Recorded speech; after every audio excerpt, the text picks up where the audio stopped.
Hello, everyone. Welcome in.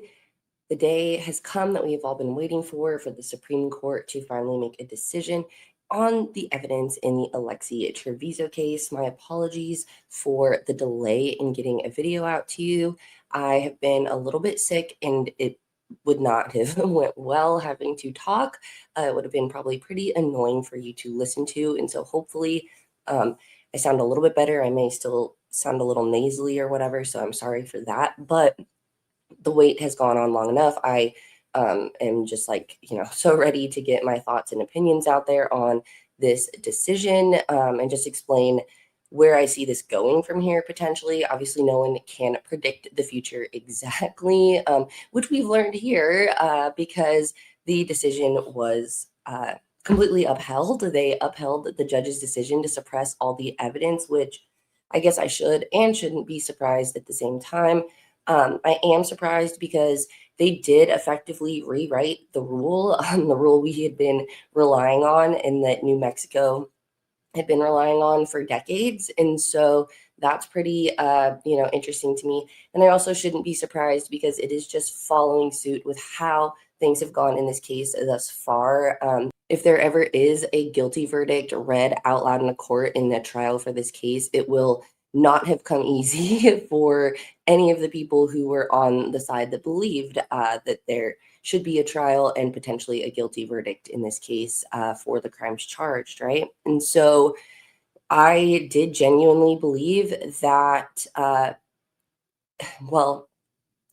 let's say first and foremost, I genuinely believed that there would be some, weight given to the time of the statements and to the function and purpose of privilege. But essentially, that's really not what happened. They did kind of the same exact thing as the district judge and just lumped everything together. They didn't go through the timeline at all and did a blanket suppression. Now, what is very, very interesting is that they just completely removed the idea of conversation, which in 11504 D4, that is the exception to the rule of evidence for privilege, waiving privilege for mandatory reports.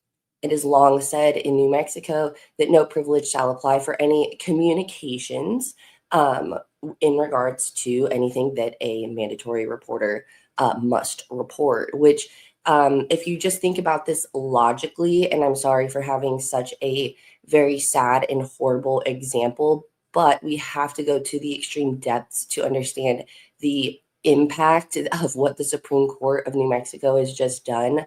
They have effectively said that only, quote unquote, the matter is what is allowed to be reported, that, verbal details are privileged if that privilege gets, enacted. If they claim privilege as a criminal defendant and there is evidence from a medical provider, a mandatory reporter, only essentially like medical records or data can be shared. Actual statements or communications cannot be shared. And so you have to think about someone who is unfortunately a child abuser, someone who maybe physically abuses, mentally abuses, or beyond that, their own children or other children. Now, if that person makes verbal disclosures of the abuse to their therapist, because therapy is, a verbal medium typically, can those communications ever be shared? That it would sound like Justice Vigil and the rest of the justices who concurred would say no. And so the matter could be reported, but they can no longer say what was said, right? And so this puts therapists in a pretty tricky position because if a child abuser does admit to them horrific graphic details or pertinent, information that would help an officer actually, have a successful investigation, they can no longer relay that to an officer. They can only say, essentially, I have a matter of potential child abuse, and that's about it. Because the Supreme Court has effectively said that once a mandatory reporter makes the report, it's done. that's it. And so, do I agree with this? No, I do not. States with a much, how do I want to put this? Some states with more like complex legal systems, as you could say, maybe if you wanted to be mean because we think they made a bad decision, more sophisticated legal systems than New Mexico, but really just like bigger states with more complex legal systems treat this waiver completely differently. They treat it how we thought the New Mexico Supreme Court would ultimately give them like a rational decision that wouldn't further impact potential other cases of child abuse in the way that this decision does, in my opinion. Because essentially, for other states, not all of them, but like the ones that are larger and more complex, they have taken basically an absolute stance on waiving privilege for issues with children, where you don't get to hide the ball on that whatsoever. And that's because it has been deemed better for the public and in general to be able to waive that privilege when it comes to children. And the reason these states do this is because of the exact issue I just put forward of a child abuser who gives details to a mandatory reporter of their abuse, and that being not allowed to be used at trial. That seems not in the best interest of children or in justice, and seems to be absurd. These are words that you will become familiar with when we go through their decision, and that's why I'm using them. They said they wanted to avoid, the Supreme Court said they wanted to avoid looking at it so closely that it makes an absurd outcome. But in my opinion, that's kind of exactly what they did. It does feel like an absurd outcome. I do think that they could have clarified that in this instance, they didn't enjoy how the doctor and the police officers interacted, but they could have kept conversations intact so that, for the future and not completely change the rule, essentially, for issues like we're saying. Now, anything that becomes a verbal a verbal confession and that may not be strongly backed by physical evidence or can't be enough to get probable cause for some sort of warrant or arrest, then abuse could actually be more rampant and easier to get away with, in my opinion. And this also becomes kind of an issue because, another example, let's say an abusive parent and child show up to the medical, to get medical care. The child has ambiguous injuries, but discloses to the doctor that, these injuries are from one of the parents.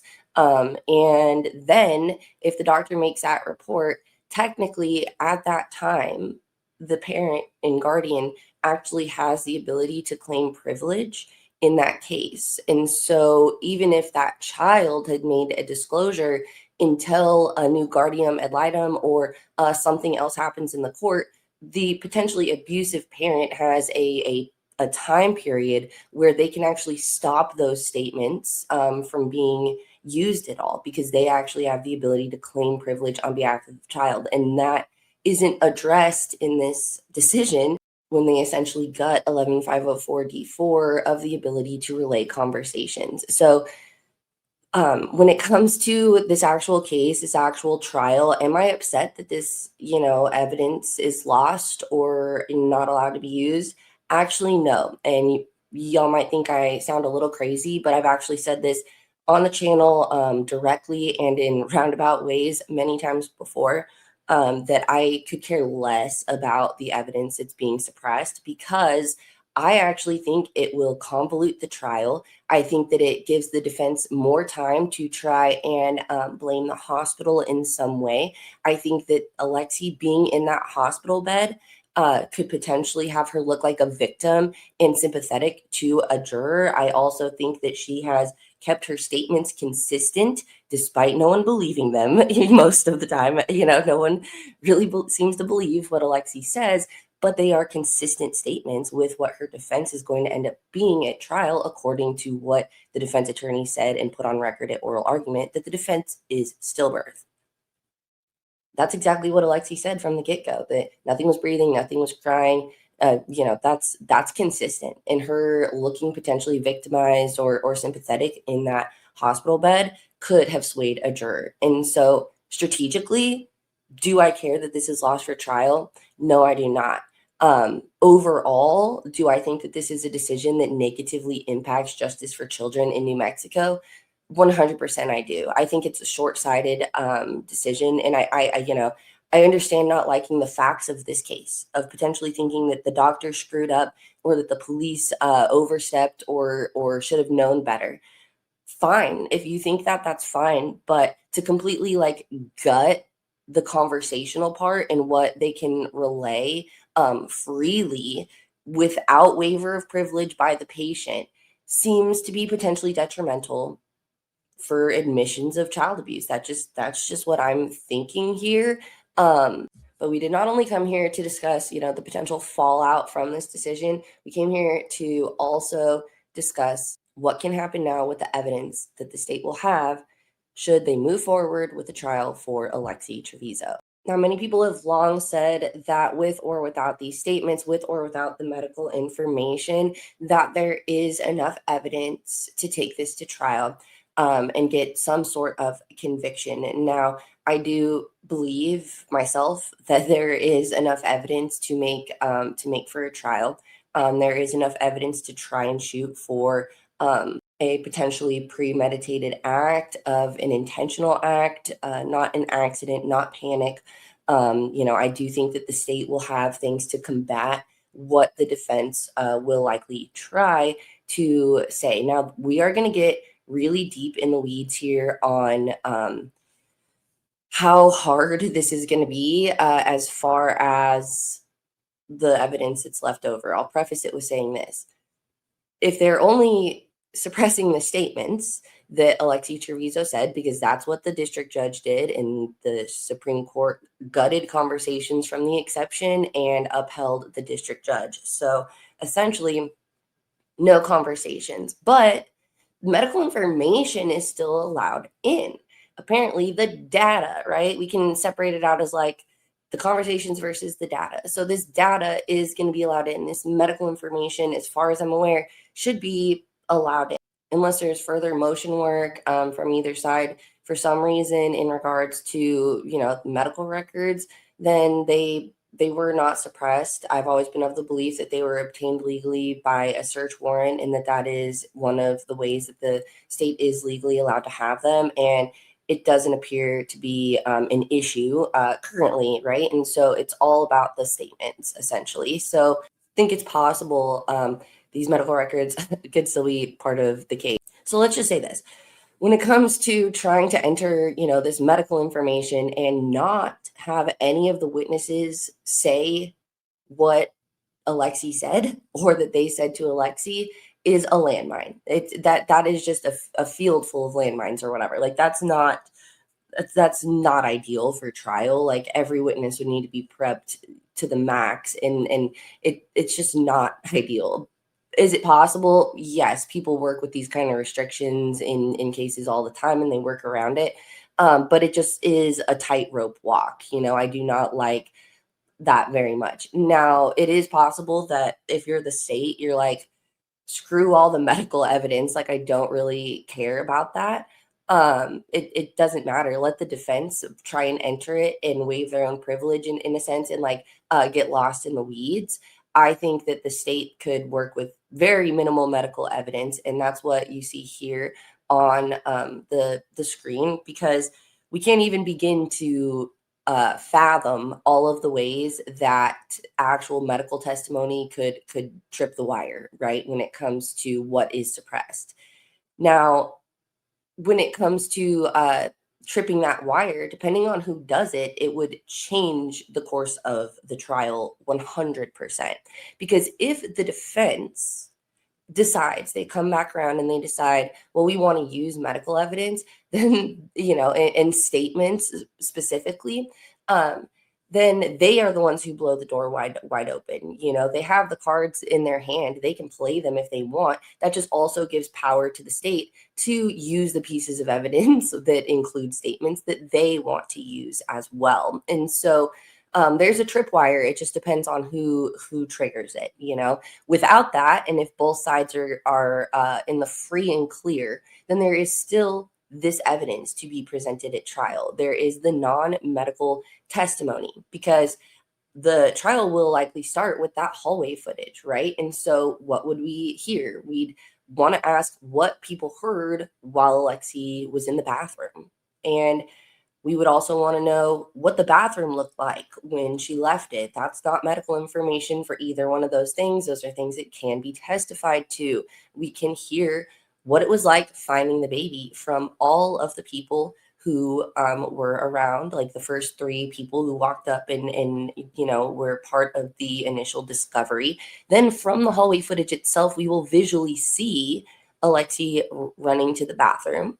We will see Rosa, her mother, checking on her with what will appear to, the bare eye of the jurors. No request for assistance from Rosa. You'll see Alexee exit the bathroom, wiping her hands, throwing away a towel, and returning to the room with her doctor. And then you will see the baby found. Just like we will hear about how the baby was found, we will likely see the exact moment that the baby was found on that hallway footage. You will see everyone's raw reactions to finding the baby. Now, there's also the autopsy, and the autopsy will have the phentermine. We'll be curious to see how the defense works with the phentermine, because we will get into why that's such a huge trap for her. The signs of life for baby Alex. If there is multiple different indicators of life, and it is potentially going to be hard for the defense to not only cross-examine to the point of essentially impeachment or enough for reasonable doubt for the jury from the medical examiner. They also only have their medical expert to bring in to try and counter. How is the defense going to fight the potential signs of life that the jury may believe? And then there's also the issue of the morphine being in baby Alex and potentially being part of the record for medical things if those do get used in any way. And so when it comes to the morphine, it would be very hard for the defense to use that, in my opinion, just like trial strategy wise, if they wanted to try and blame the hospital for giving Alexee morphine. That could potentially be getting into opening the door. And that is because of Rule 11504D3, which you've heard me say they gutted 11504D4. Well, there's another waiver of privilege, which is 11504D3. So 11504D3 says that if you're going to rely on physical, mental, or emotional condition as part of a claim or defense, no privilege shall apply concerning confidential communications made relevant to that condition. After a patient's death, should any party rely on a patient's physical, mental, or emotional condition as part of a claim or defense, no privilege shall apply for confidential communications, yada, yada. Okay, so essentially, this rule is here because if you want to blame the hospital or blame some part of a physical, mental, emotional condition, then you cannot also claim the privilege and hide any part of the rest of that information.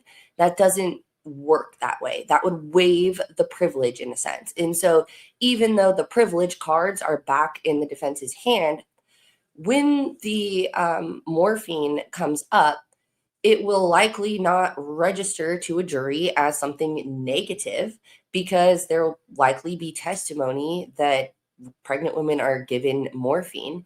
And if the defense wants to try and poke too hard at the reasoning behind why this was given, they are potentially opening up to having the statements have to come in, because the doctor would be in a very precarious position of having to try and explain why they started making the decisions they made without explaining how the patient presented themselves and what the patient relayed was their problem, which for Alexee, she said there was no way she could be pregnant, allegedly, right? And so that's why we see the doctor start working by way of a particular back issue with a secondary issue of potential pregnancy, and ordering a pregnancy test just to see, because that's the common practice with a female of childbearing age. But they're taking her at her word to begin the workups and say, okay, well, that pregnancy test will probably come back negative if she said she's not pregnant.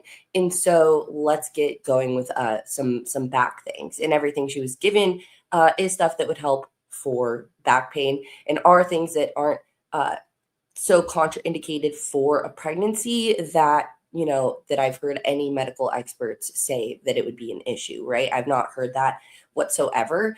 And so to try and rely on this claim of like blaming the hospital for what has happened, to try and blame the morphine in baby Alex's system, to maybe say that his breathing was suppressed, that he could have looked like he was not alive to Alexee, that is getting dangerously close to potentially opening the door to a statement that the defense likely does not want in, which is she said that there was no way she could be pregnant, which is why we started this workup.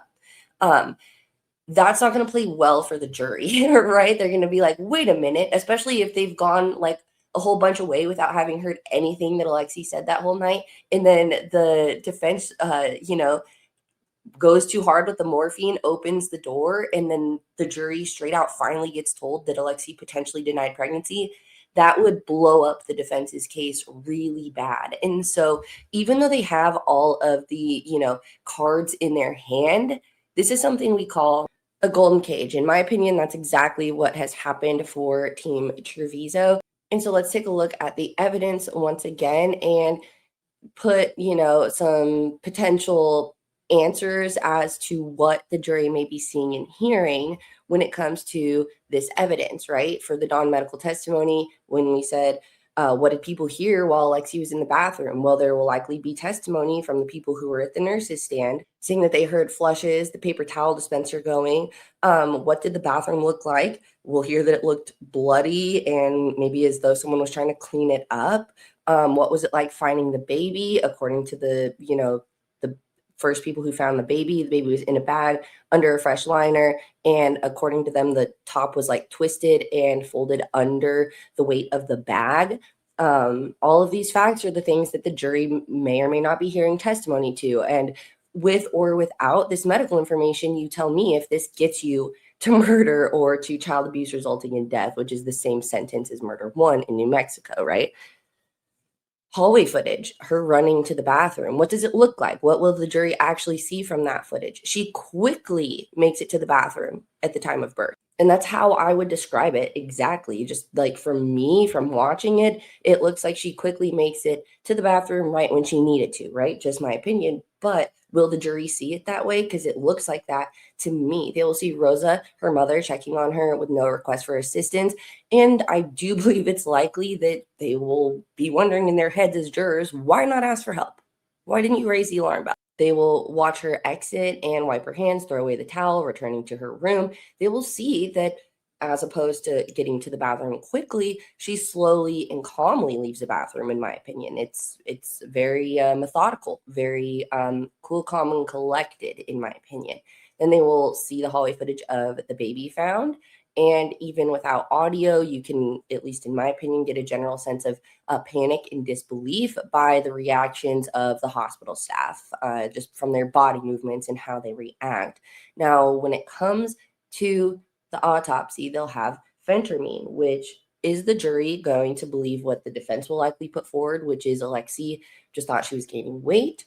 Or will they connect the idea of trying to impact your weight gain while potentially knowing that you're pregnant as a concealment, which would then tie to, how baby Alex was found, also being potential concealment, therefore maybe closing that loop for the jurors on these charges. And so this is, again, without any of Alexee's statements that night. This is why I've never been worried if they're lost, because I see the rest of the evidence as just a mountain of circumstantial evidence that the defense will have a really hard time getting over. And after this, we're going to discuss how they're even going to battle some of this stuff, right? How do they do that?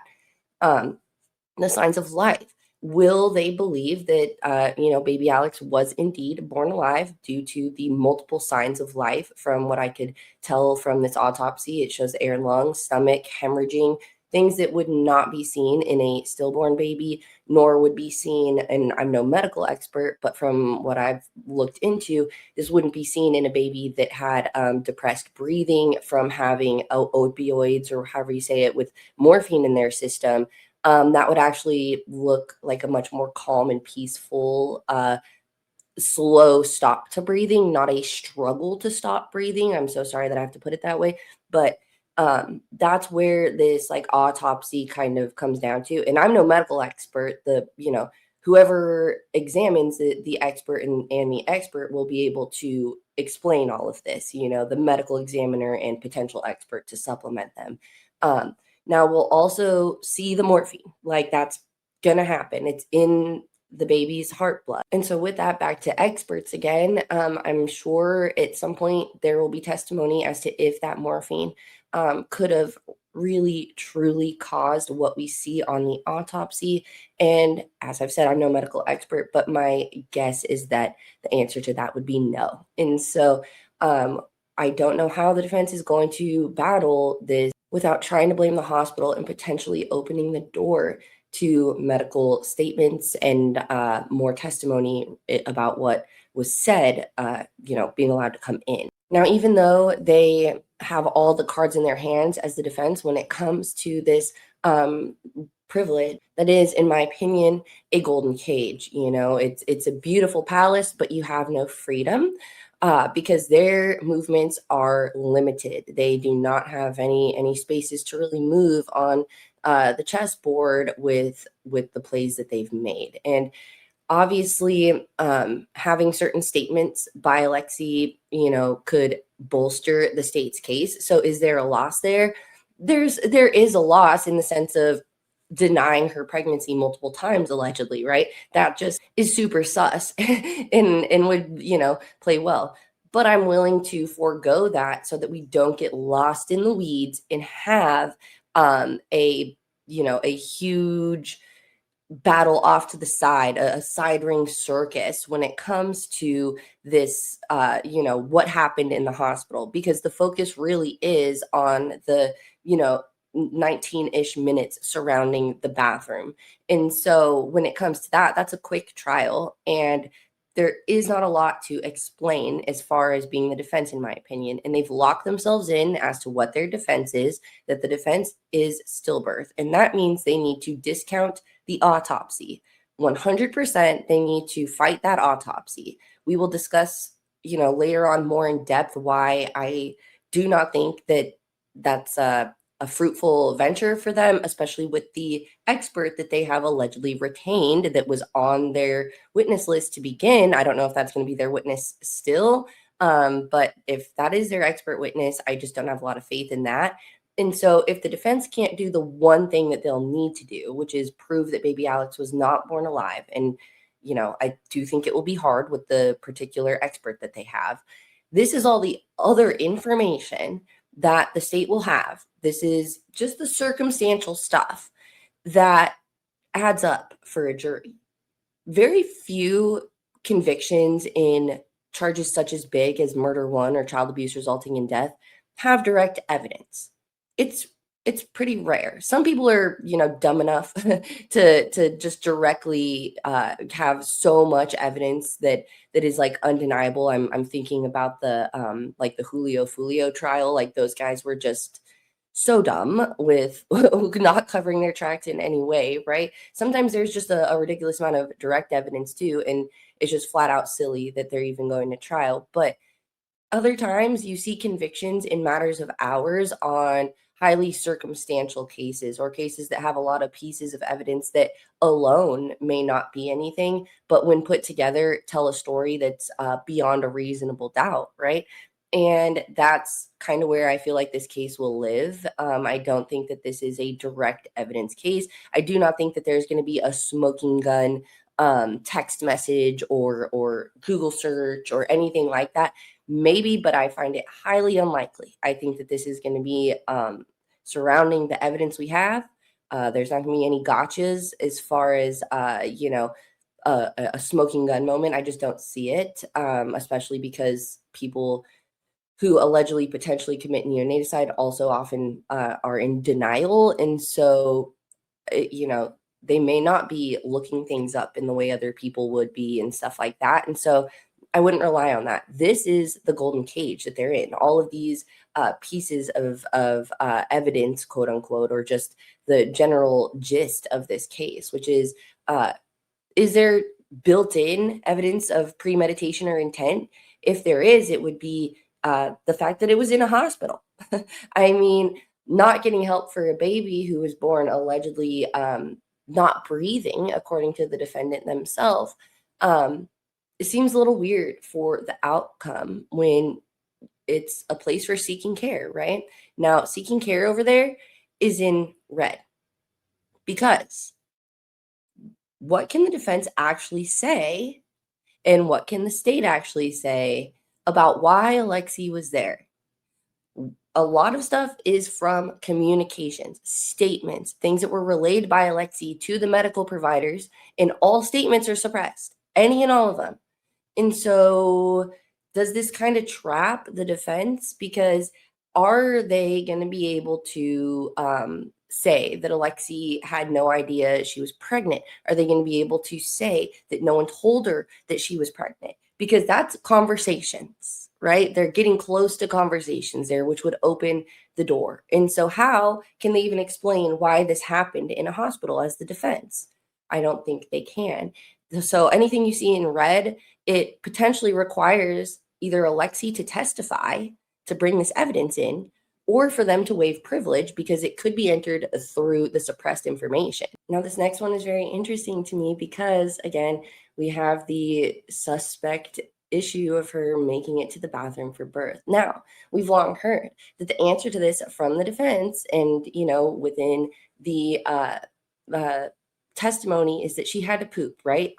The nurse let her off of the IV. I'm almost 100% sure because she had to poop. Now, that's a conversation.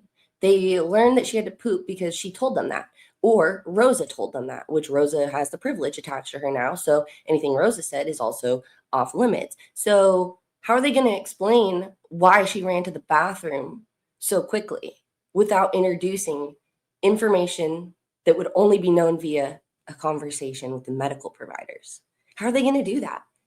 Is it going to now look like she just ran to the bathroom at the exact moment of giving birth with no explanation? Or are they going to potentially waive that privilege to enter a conversation that she had with the medical provider about having to poop?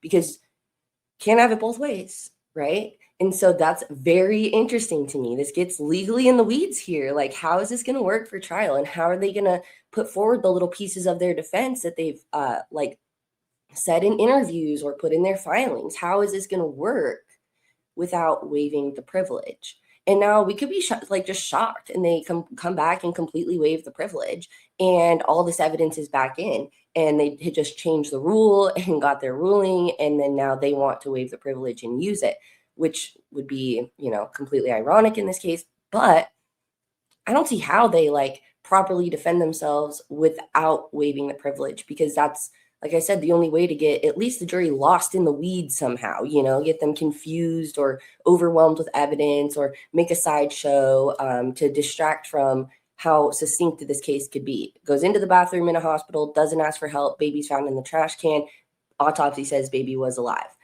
That's all it needs to be. And that's, I think an open and shut case, again, just my opinion, but I think it would be quite easy for the jurors to get there too, oftentimes, when I ponder how this may go. And so how is the defense going to defend themselves for these things? I just don't understand it. Now, there was no request for assistance. The jury is going to be able to assume that. This part's very interesting too, because no one's going to have to say what Alexee did or didn't say. They can tell from the hallway footage. Rosa goes up twice, I believe. There's other people standing outside the door. She only comes out once the key is presented, right? And that is going to just automatically register as not asking for help. They're going to see how the baby was found. That means that no help was asked for, right? No assistance. So this leaves, a plot hole for Team Trevizo, because they've long said, and Alexee said, that the baby didn't look alive. Nothing was breathing, nothing was crying. And their defense is that baby Alex was a stillborn. How are they going to get that information across to the jury other than by trying to undermine the autopsy and have their own medical expert come through and testify to some degree, which we will talk about how. Well, I'll just say this. The medical expert that's on their list right now, Dr. Chris Sperry, if you Google him, you will find a lot of information. You can see him testify on YouTube. He falls out of his chair. He, in that case where he fell out of his chair, the people he represented lost and are in prison for child abuse. He retired in embarrassment from the Georgia Bureau of Investigations. He was the chief medical examiner. He was doing a lot of things wrong. He essentially is accused of using junk science to fit whatever the bill his client is asking for. I'm not accusing him of that. That is what he is being accused of by others. But that is allegedly who Dr. Chris Sperry is, and experts get to get impeached on the stand with their personal information like that, like their history like that. And so that's why I don't put, like, they need a different expert. If you're Team Trevizo, you need a different expert in this case. There's no way that you win a case purely on autopsy with Dr. Chris Sperry. But if this autopsy is strong and it's pretty straightforward, and you get experts who don't want to impact their career in some way, or take on a case like this potentially, they are, very unlikely to be willing to even be retained for this case, right? And so it's potentially possible that Chris Berry is the pick of the litter. That's who they get, right? And so I don't know, maybe some other person will come through the woodworks, but it's so far on the original list, Dr. Chris Berry. So how are you going to use Dr. Chris Berry as the expert to prove that baby Alex didn't look alive when he's ineffective? Like I said, he fell out of his chair, and the people that he represented were clearly guilty of child abuse and went to prison.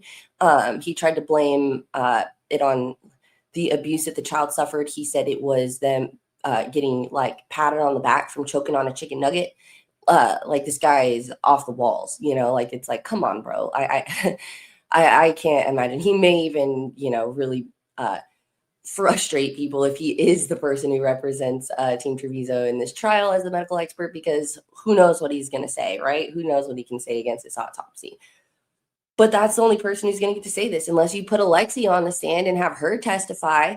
And if that's the case, I would bet everything on the fact that Alexee won't take the stand if there's a trial. Like, there's just no way in the world that they put her on the stand, in my opinion, not to be subject to cross-examination, not even for a second, not even one question on cross-examination.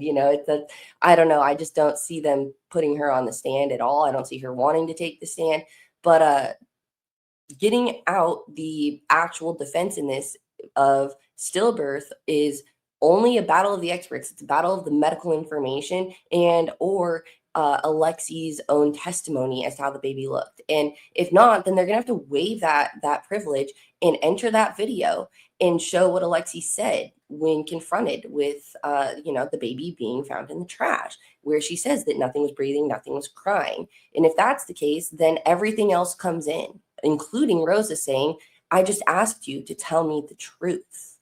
And so, this puts the defense in a very precarious position. They do not want to waive their privilege, but how else do you prove that the baby didn't look alive to the defendant? How do you do that without the testimony or the statements of the defendant saying that? Now, this next point for what the defense could say has a question mark next to it, because I don't know how you even defend this with or without the defendant, with or without privilege. This just stands on its own. The baby being hidden, not just thrown in the trash, not in some sort of like psychotic state, in my opinion. Like I've said on this channel many times, if she was just like curled up in a fetal position next to a deceased baby when they open the door, like, I think stuff would be a little different in this case. And I'd be like, hold on, what was going on for her? Like, this isn't right, but the baby being hidden is going to be a hard hurdle to get over. And how do you explain to a jury why she was okay to do that, even if the baby was stillborn. Is the defense then, oh, well, the baby was allowed to be hidden by her, allowed to be thrown away because he wasn't alive? Like, how do they explain that?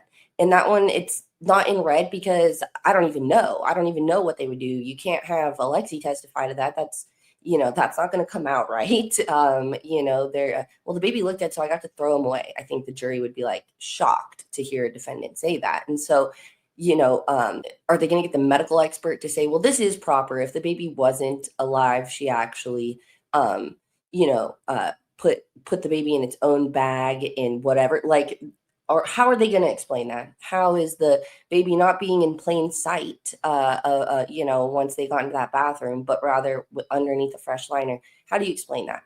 And so these are the things that lead to potentially the state proving premeditation or intent.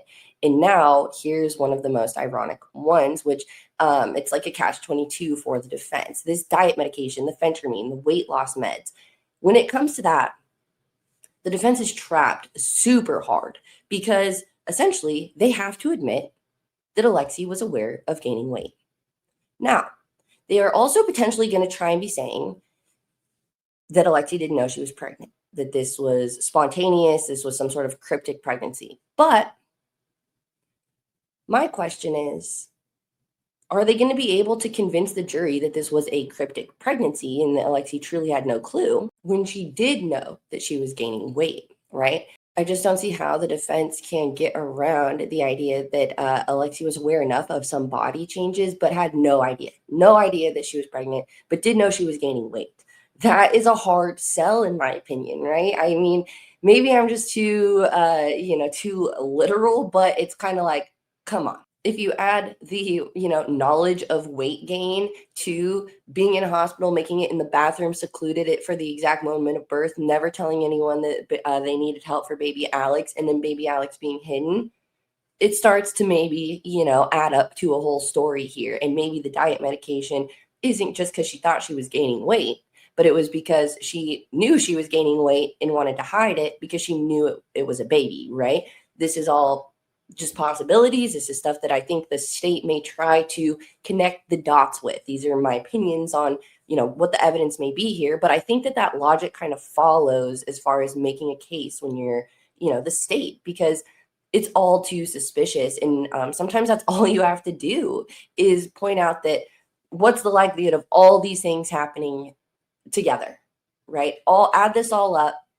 Is this a crazy coincidence accident, or is this a plan? You get to decide as the jury, right? And it comes down to what the motive or explanation is for both of these sides. And when you add up all of the evidence and how the evidence looks, the easy explanation for the state, not to overcomplicate it, not to say she was afraid of her mom and this and that, all this stuff. No, just the easy, simple explanation would be, in my opinion, that she didn't want the baby. Now, the defense's explanations, on the other hand, are a lot more complex and rely on having an answer for each piece of evidence. And if you've ever heard the saying like, oh, well, you always have an answer for everything, that is kind of how I feel about this case, where there's a different answer for each piece of evidence. And sometimes having an answer for everything is not the right strategy. But even though a defendant is under no obligation to defend themselves, I feel as though if this goes to a trial, of course the defense has to defend themselves. It's redundant to think that they don't. And so when it comes to each piece of evidence, having an answer to explain it gets all too convenient. And their explanation requires a lot of relying on whatever the defense says. And it's almost like, don't believe your lying eyes, don't believe your lying ears. It walks like a duck, talks like a duck, quacks like a duck, but I'm telling you, this is not murder. The baby did not look alive to her. That's kind of what I think the defense is going to have to do. And their explanation doesn't fit the rest of the mold, in my opinion, as much as the states would when they just say, look at how this played out in a hospital. She secluded herself, didn't ask for help. The baby was hidden. And all along, she was trying to keep her weight down. This leads us to believe she didn't want the baby. And the defense is going to have to somehow enter that she was there seeking care. She didn't know she was pregnant. She had to poop. The baby didn't look alive. She's allowed to throw the baby away. And she really just thought she was gaining weight. Whose story is more plausible, more of a solid explanation, especially when you see the panic, the fear, what they may say as the defense is the reaction for Alexee Trevizo to having had the baby. When she comes out of the bathroom, basically into the arms of her doctor, wiping her bloody hands and throwing a towel away, how is that going to actually track with someone who was, panicked, shocked, in fear? It may not look that way to the jury. And since they don't get to peek inside that bathroom for what happened for those 18 minutes, then they may just see this as methodical. They really may. And so, I'm sure it sounds crazy when I say that losing all that evidence is fine with me, but it is, because look at how succinct and easy this trial could be for the state with what they have now. I've long wondered, will this case go to a trial? Will there be some sort of deal in the end? And I don't know. Like, the fight that has been put forward, and now this, win for Team Trevizo that they've had to put this back on track towards a trial, makes me think that, they may not accept a deal. And even though the state lost this evidence, do I think they're even willing to strike a deal? Maybe. It's always encouraged to not spend money on a trial, but it would be kind of a big win for them to go to trial and win after having lost this evidence. I think it would be kind of monumental in a way, because it's like, all right, Supreme Court, you took away the conversation part of privilege waiver for evidence, and we still got a conviction. And you did it for a case that maybe didn't deserve it, right? It's ironic because essentially the Supreme Court's decision making was because they wanted to protect an honesty that I feel like didn't exist. They want to, allow patients to make full and complete disclosures and to be honest with their doctors and not be fearful of that turning out bad. But I believe that the facts presented in this case undermine the principle that they are upholding it on. And that's just my opinion. But if the state were to win after all this has happened, it would be a pretty big win. Now, I do want to go through just the substance of this decision. Really, it's paragraphs 22 through 26 that sum up the entire thing, in my opinion, if you are looking to see where they, in my opinion, put the bulk of gutting 11504 D4 and taking conversations out of the waiver of privilege. Right here at the beginning of paragraph 22, it does say, the state's argument requires us to construe a statute and a court rule. We review issues of statutory interpretation de novo. Our primary goal when interpreting statutes is to further legislative intent. So stick with this legislative intent. What do we think the intent of mandatory reporting is, right? What's the reason for it? Although the first guide to statutory interpretation is the actual wording of the statute, we have recognized that where the meaning of the facial language of the statute is in doubt, I don't believe it is, but I guess it is, the plain language approach may not lead to the correct interpretation of the true legislative intent. What this is saying is, A, even though 11504 D4 says that we waive privileges of communication when a mandatory report is made, we concede that a mandatory report was made, that it needed to be made, but now we don't waive privilege for communications anymore. Nope, we take that away. And they're saying, but we do this to preserve the legislative intent when the wording of the statute is off, okay? The wording of the statute wasn't off. I personally believe, and maybe others would agree with me here, and maybe some would disagree. I'm open to interpretation on this and dissent as well. That the legislative intent of waiving privilege for issues of child abuse is because any other person in the world other than a doctor or therapist or anyone who is a mandatory reporter that a disclosure is made to has the full legal reign, capability, and freedom to testify in a trial against a defendant for the admissions that they made about child abuse to that person, as long as they're a random old citizen. But now, even though we made it in fact a piece of legislation throughout all 50 states at this point that mandatory reporters must report potential child abuse. Why? Because they are the ones most likely to come in contact with potentially abused children. This includes teachers who see children on a daily basis and doctors who see injured or sick children. So the whole reason for the legislation is to open up the ability for a doctor to share what would otherwise be privileged information, because a child should not be left unassisted, unaided in an abusive situation, especially after seeing someone who could have helped them. Imagine how hopeless of a feeling it would be to go to a doctor, tell them you're being abused, the injuries on the child's body being ambiguous, the parent claiming privilege on behalf of the child, stalling any kind of investigation, having a potential guardian ad litem have to come in to waive the potential privilege. But at that point, maybe all this other evidence is gone. Maybe the kid doesn't want to testify. Maybe the kid says something different now. This is why we have the legislative intent behind mandatory reporting, which has been gutted, because now any verbal communications are in question, and parents still have the right to preemptively, and after a child may say something incriminating for them, to enact the privilege for a minor child. So when that's the case, how are we saying that gutting the communications about potential child abuse, or that could be in furtherance of child abuse, to a mandatory reporter is part of the legislative intent? How is that possible? It makes absolutely zero sense to me. I think that this is going to cause a whole bunch of issues when it comes to, reports of child abuse. I think it's going to have a lot of misses, because the exact information, the pertinent information that will be needed can't necessarily be relayed. Because if any information comes to a doctor by way of a communication, then that can't be shared.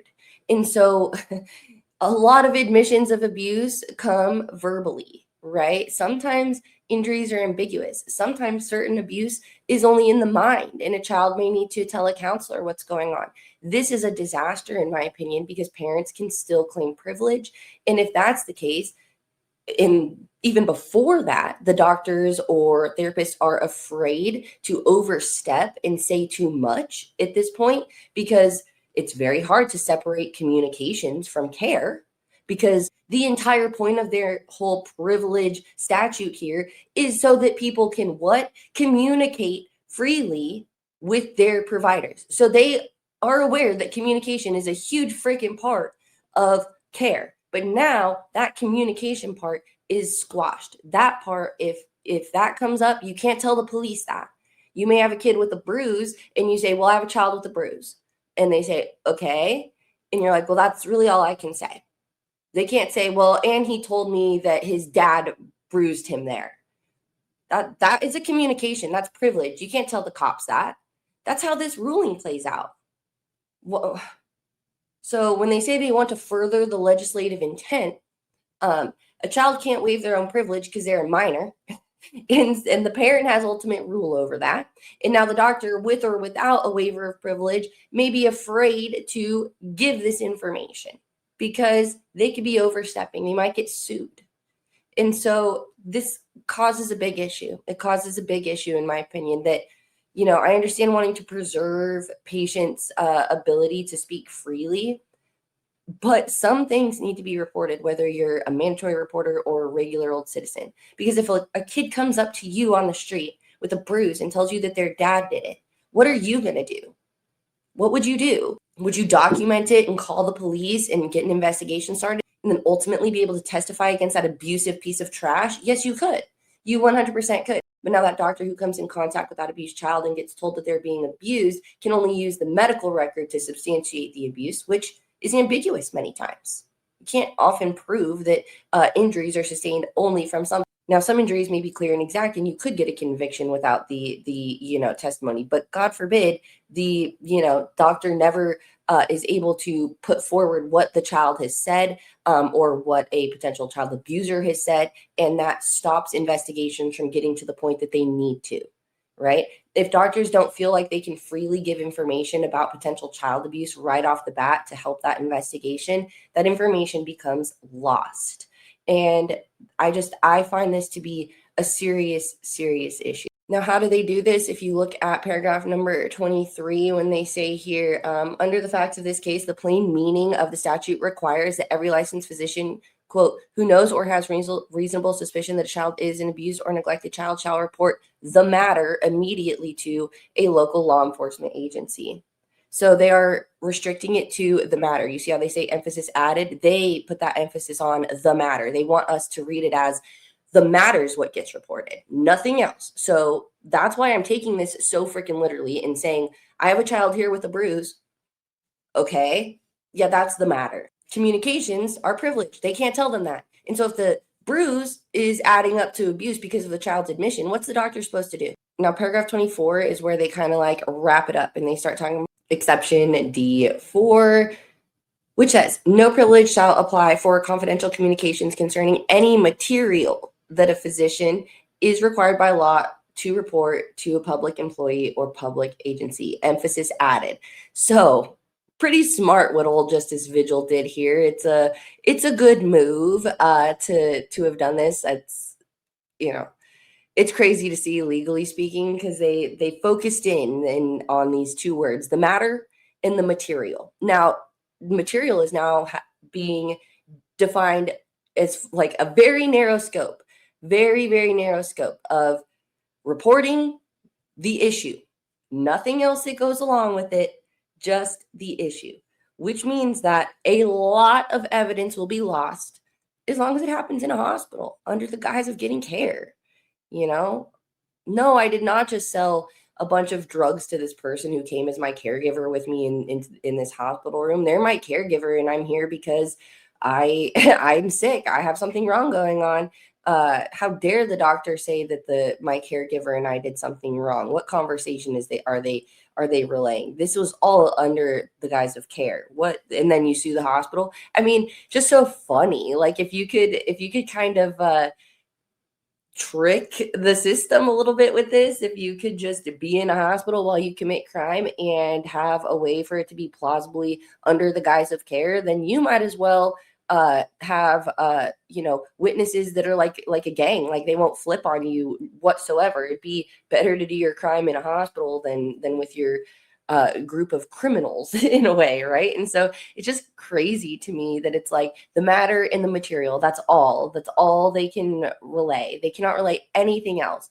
And if they do, then they may possibly get sued by the person that they're calling the cops on, right? And so just so crazy to me. But when they say the material that a physician is required by law to report, they say, summarize, the state's argument is that discovery of the deceased infant triggered a statutory duty for Dr. Vasquez to report the death to law enforcement. Therefore, there is no physician-patient privilege under Rule M544. For the reasons which follow, we reject the state's argument because it's too broad. Now, go back up and just read exactly what subsection D4 says. No privilege shall apply for confidential communication concerning any material that a physician is required by law to report. So what do you mean it's too broad? We're talking about confidential communications. This becomes broad when you say that only the material can be reported. That's broad because how much admissions of abuse come from verbal admissions? Because someone could have injuries that a doctor may not know are directly from abuse. It could look like they fell off their bike or what have you. That could come from verbal admissions. But now, if it's just the material and not the communications, then we have a problem. We have a problem for any of the oral communications that are given to a doctor that could indicate something they need to mandatory report. Now, they can only report the material and the matter. I have a child here with bruises. Would you like to expand on that? That's not enough probable cause for us to start an investigation. Kids have bruises all the time. Well, one's on their face and one's on their arm and one's on their ribs. Okay. And is this abuse? Like, how do I know it's abuse? Oh, well, the kid told me that the dad threw them down the stairs. Oh, okay. We're coming now. Like, what do you mean the material and the matter? Because The material is the bruises, the matter is potential child abuse, and communications are not part of the waiver of privilege now. It's just not. It's completely gutted. I don't understand. I don't understand. And they say, now it says back up in paragraph 22 here, further, quote, in interpreting statutory language as well as in much of the other work courts are called upon to perform, it is necessary to think thoughts and not words. We have repeatedly cautioned that despite the beguiling simplicity of parsing the words on the face of the statute, we must take care to avoid adoption of a construction that would render the statute's application absurd or unreasonable or lead to injustice or contradiction. I personally believe that removing conversations that could potentially be in furtherance of a crime, that could potentially be evidence of child abuse, when the exact statutory language, the language that they say, we may not, let's not look at the language. We got to think our thoughts, guys. And remember the defense attorney in oral arguments, like, it's a loopity-loop feel. Sometimes it kind of just loopity-loops you around in the law. Well, we better not read these words. Don't believe your lying eyes of what 11504D4 says about communications of child abuse. Don't believe your lying eyes. Think your thoughts. Go over here and think your thoughts about, go in your room and think thoughts about what you've done, Supreme Court, because at this point, communications being removed allows parents potentially to enact that privilege. It allows doctors to not be able to give accurate reports of what abuse is, because what happens to verbal admissions of abuse? What happens to that? I don't know.